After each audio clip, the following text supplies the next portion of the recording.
నా ఇల్లు ఏ పాటిది, నా బ్రతుకు ఏ పాటిది, నే పుట్టి పెరిగినదంతా నీకు తెలిసి ఉన్నది.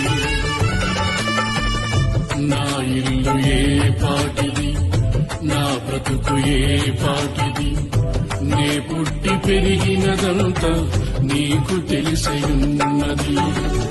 నన్నెంతో ప్రేమించి శాశ్వత కృప చూపించి నీ వారసునిగా మార్చిన పరలోక రాజును నీకు ఊహించలేదయ్యా నాకింత భాగ్యమని.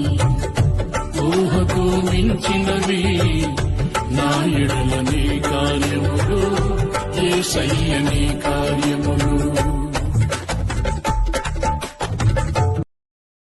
Download ShareChat.